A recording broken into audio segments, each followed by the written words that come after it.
You know, every engineer is taught this first principle. Computing has to be perfect. Right. If you run a calculation 1,000,000 times, you expect the exact same result every single time. Absolutely. We call that the ideal of deterministic logic. A 1 is a 1 and a 0 is a 0. It's absolute. But that's the ideal. That's the textbook. And that ideal is beautiful, but when you try to move that logic into physical reality, into a piece of silicon, things get messy very fast. So that's this idea of stochastic reality, right? For the listener, we're not just talking about buggy code here. This is about fundamental physical constraints. Precisely. Stochastic reality is just accepting that the physical world, the chip itself, is inherently, well, it's not perfect. You mean things like heat, power fluctuations? Exactly. You're talking about voltage fluctuations, thermal noise, even quantum tunneling effects. Now, you couple that with non-negotiable real-time needs, very little power, a ton of heat, and suddenly Perfection becomes incredibly expensive. cripplingly so. Okay, let's unpack this. This tension between the ideal and the real, because the solution that engineers have developed is, frankly, revolutionary. It's approximate computing, where you are intentionally designing imperfection, let's call it a functional error, right into the system. You are, all to gain massive performance and efficiency. It is the ultimate engineering trade-off Trading a little bit of accuracy. for immense gains in speed and power. Our mission today is to really explore the ingenious tricks used to manage that trade-off. And we need to focus on this critical and highly controversial line between approximating the data and approximating the actual logic of the system. Let's start small then. The most common challenge, the systems you use every single day. We're talking about those resource-constrained workhorses, the 8-bit or 16-bit microcontrollers in your thermostat, your smartwatch, simple sensors. Yeah. On those, even simple math comes with what we call a heavy tax. And that tax is division. That tax is division. These chips, like, the popular AVR or MSP430 series, they're designed to be incredibly lean and cheap. So often, they just don't have a hardware divider unit built into the silicon. So if one of those chips needs to calculate, say, 3 divided by 5, what actually happens? The whole pipeline just stalls. The processor has to emulate division using these complex software routines, which are usually just iterative subtractions. Oh, wow. Yeah.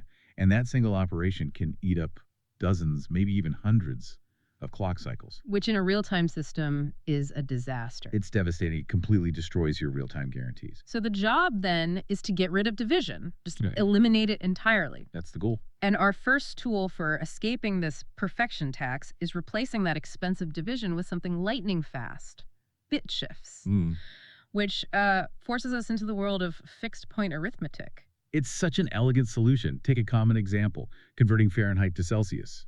The formula involves multiplying by the ratio 5/9. And that 5/9, that fraction is the enemy. That's the enemy, because it requires floating point math, or that stalling division.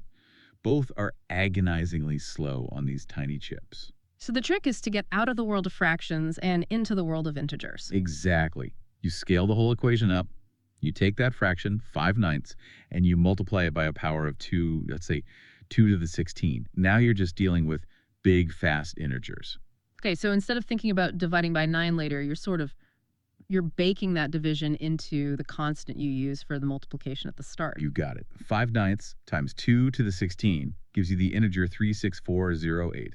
The system does a fast integer multiplication with that number. And now for the genius move.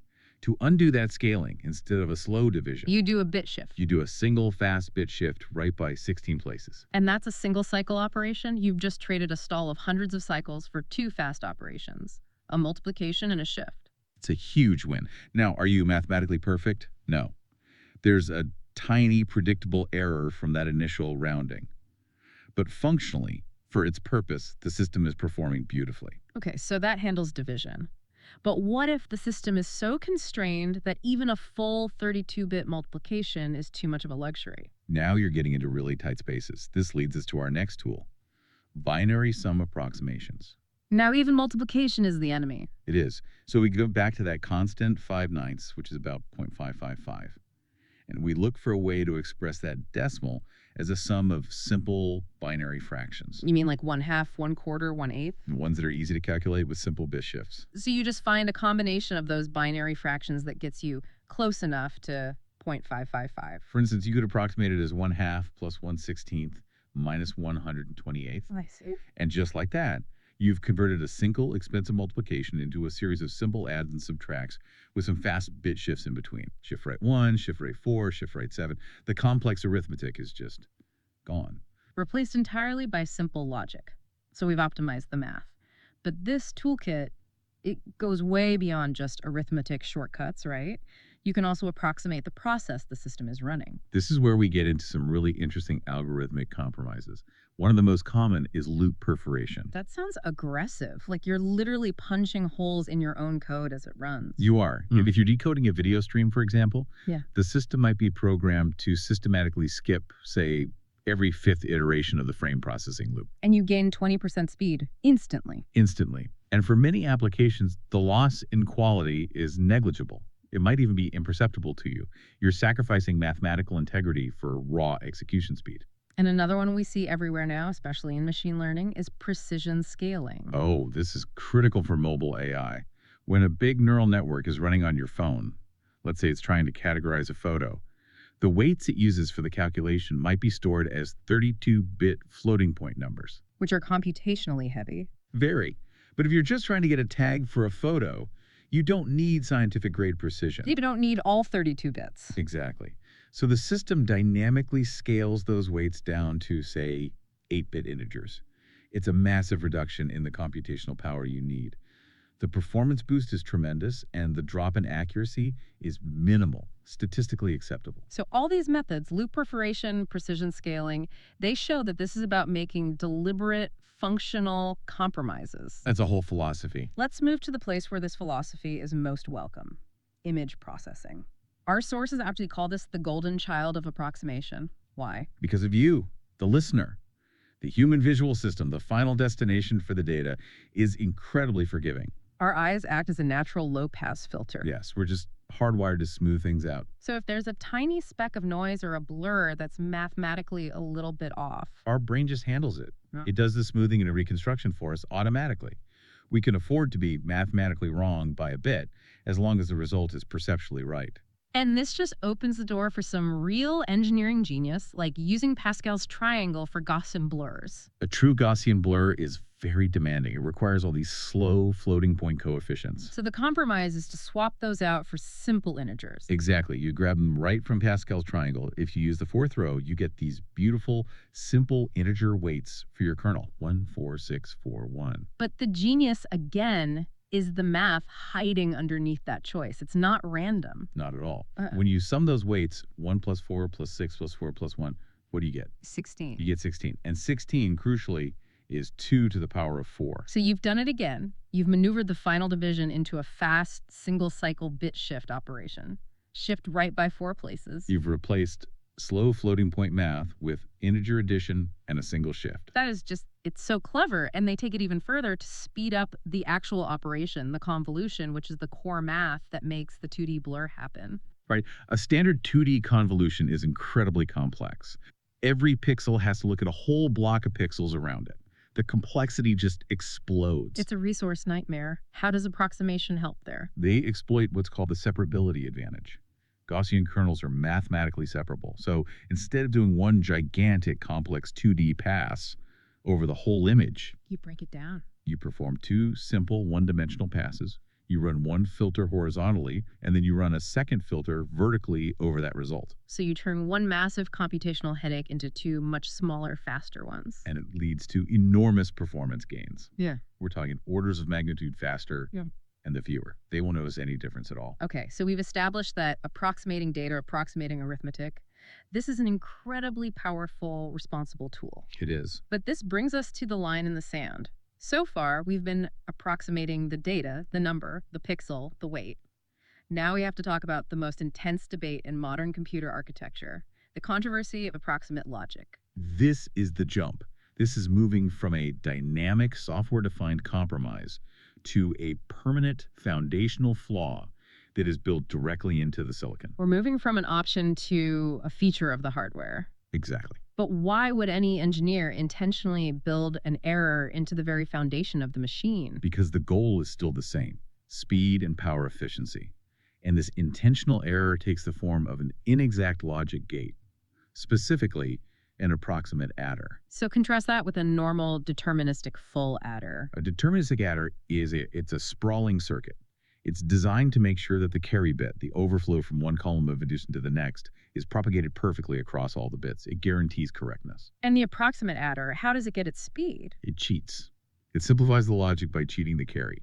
For instance, an inexact adder might be designed to just intentionally ignore the carry-in for the lower 4 bits of a 16-bit word. And by doing that, you can. You drastically reduce the number of transistors, the complexity of the circuit. The resulting logic is faster and uses way less power. But if the logic ignores the carry-in, the answer is just. It's permanently wrong some percentage of the time. You can't patch that with software. You can't. The error is now baked into the silicon. And this is where the controversy just explodes. The speed and power gain is so intoxicating, but the risk is immense. The true risk, as our sources define it, is this thing they call the intent problem, the loss of contextual intent. Yes. An approximation is only safe within the context it was designed for. Right. If you design that approximate adder for, say, audio processing, where a little distortion just sounds like noise and is acceptable, that's fine. The problem is hardware reuse. The supply chain risk. I designed this little piece of IP for a harmless application. But someone else, years later, uses it for a critical one. I see. Exactly. The estimates are that while maybe 70% of this approximate hardware IP is used for its intended forgiving purpose, like multimedia, The other 30% is unintended use. it's where that hardware IP gets reused in a new sensitive system. Give us the definitive lethal example. That same approximate adder, the one that saved a few milliseconds and microwatts in an audio chip, gets integrated years later into the safety-critical control logic of a self-driving car. Oh, no. Maybe it's calculating the precise position for the braking system. And at the one moment where maximum precision is absolutely required, that chip, because of its intentionally flawed logic, it gets the calculation wrong. Because the error isn't a bug you can fix, it's a foundational impossibility of being correct. The machine is structurally incapable of giving you a deterministic answer. That's the danger. It moves the flaw from the realm of software, which you can update, to the realm of physics, which you cannot. And this is why responsible engineering absolutely requires a rigid framework for this stuff. So what are the principles? What separates a good approximate engineer from a reckless one? The framework really defines 3 core mandates. Number 1 is simple. Embrace data and arithmetic approximation. This is our toolkit.